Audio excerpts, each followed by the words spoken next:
দমের রেসিপির জন্য আলুটাকে আগে সেদ্ধ করে রেখেছি, মটরশুঁটি রেখেছি, আর এদিকে একটা মশলার পেস্টের জন্য পেঁয়াজ, আদা, রসুন, কাঁচা লঙ্কা, টমেটো একসাথে পেস্ট করে নিয়েছি।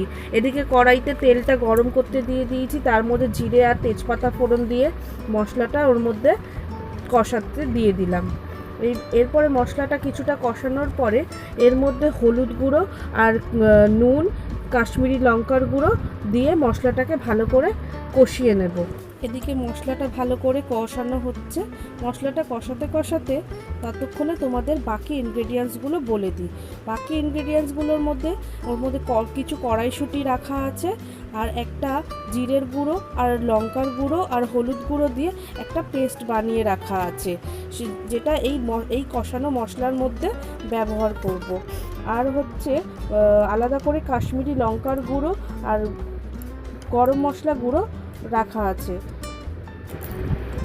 জিরের গুঁড়ো আর লঙ্কার গুঁড়োর যে পেস্টটা বানিয়ে রেখেছিলাম সেটা দিয়ে এবারে মশলাটাকে আর একটু ভালো করে কষিয়ে নিলাম।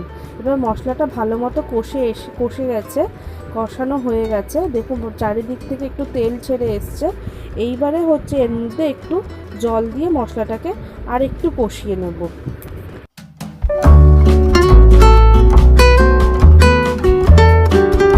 মশলাটা এবারে কষানো হয়ে গেছে, হওয়ার পরে এবার একটু গরম মশলা দিয়ে দিলাম।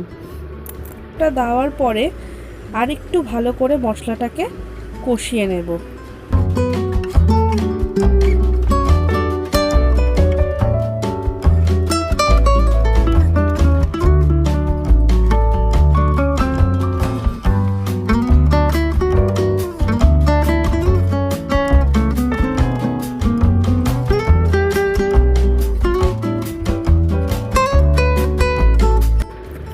মশলাটা এবারে ভালো মতো কষানো হয়ে গেছে।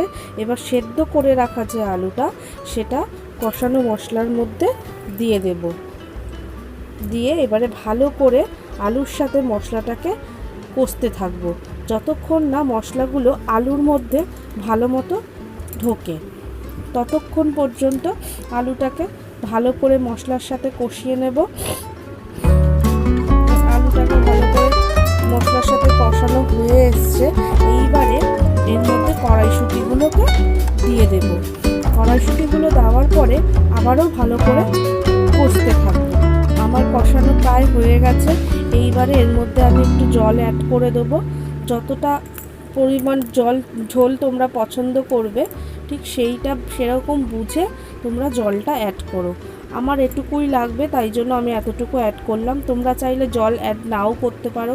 এটাকে শুধু কষা আলুর দম হিসেবেও খেতে পারো পরোটা বা রুটির সাথে। আমি যেহেতু ভাতের সাথে আজকে ট্রাই করব, তার জন্য আমি একটু জলটা একটু বেশি রেখেছি। এবারে আমার রেডি হয়ে গেল একেবারে গরম গরম আলুর দম। এভাবে তোমরাও বানিয়ে দেখতে পারো, আশা করি তোমাদেরও খুব ভালো লাগবে।